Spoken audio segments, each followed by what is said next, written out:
வணக்கம் நண்பர்களே! Asia cup finals இன்றைக்கி நடந்துகிட்ருக்கு. ஆனாலுமே பெருசா ஒரு உற்சாகம் மக்கள்கிட்ட இல்லை. ஏன்னா கரூரில் நடந்த விஷயம் கண்டிப்பாக நம்ம இந்தியாவையே உலுக்கி போட்டிருக்கு அப்படின்னு சொல்லலாம். அவங்க எல்லாருக்கும் நம்மளுடைய ஆழ்ந்த இரங்கல்களை தெரிவிச்சுப்போம். இன்றைக்கி பார்த்திங்கன்னா ஏஷியா கப்பில் இந்தியா பாகிஸ்தான் 3வது முறையாக மோதுறாங்க நேருக்கு நேர்.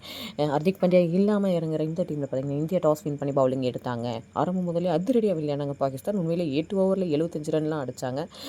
ஃபர்ஹான் பார்த்திங்கன்னா ஒரு 50 பதிவு செஞ்சார். சூப்பராகவே விளையாடினார். அவருடைய அதிரடியை காட்டினார். ஆனாலுமே வருண் சக்கரவர்த்தி வந்ததுமே அவர் முதல்ல ஒரு பார்ட்னர்ஷிப்பை பிரேக் பண்ணி நல்ல ஒரு ஹோப்பை கொடுத்தாரு. அதுக்கடுத்து பார்த்தீங்கன்னா ஜஸ்பிரீத் பும்ரா அவர் அடுத்தடுத்து விக்கெட்டுகள் எடுக்க, அப்புறம் குல்தீப் யாதவ் பார்த்தீங்கன்னா ஒரே ஓவரில் 3 விக்கெட் எடுக்க அப்படின்னு சொல்லிட்டு 120 வரைக்கும் சாலிடாக போயிட்டு இருந்த பாகிஸ்தானுடைய பேட்டிங் பார்த்தீங்கன்னா அதுக்கப்புறம் அடுத்த 20 ரன்கள்லேயே கொலாப்ஸ் ஆயிடுச்சு.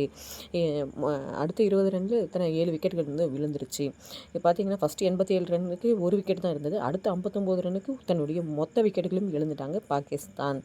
ஸோ 140 அப்படின்ற ஒரு டார்கெட்டை தான் அவங்க இந்தியாவுக்கு ஃபிக்ஸ் பண்ணிருக்காங்க. ஆனால் 200 போகும் அப்படின்னு நினச்சோம். 147 அடித்தா வின் அப்படின்ற ஒரு இலக்கு தான் இந்தியாவுக்கு நிர்ணயிக்கப்பட்டுள்ளது. இதில் பார்த்தீங்கன்னா ஃபர்ஹான் 57 அண்ட் ஃபக்கர் ஜமான் 46 அடிச்சிருக்காங்க. நம்ம டீமில் பார்த்தீங்கன்னா பும்ரா, வருண் சக்கரவர்த்தி, அக்சர் பட்டேல் இவங்க தலா 2 விக்கெட்டுகளும், குல்தீப் யாதவ் 4 விக்கெட்டும் எடுத்திருக்காங்க. சிவம் துபே உண்மையிலே நல்லாவே பவுலிங் போட்டார். முதல்ல ஓரளவுக்கு கிரிப்பிங்காக பவுலிங் இருந்ததுக்கு காரணம் சிவம் துபே தான். ஸோ நம்ம பார்ப்போம் 147 அடித்தா யார் வின் பண்ணுறாங்க அப்படின்னு.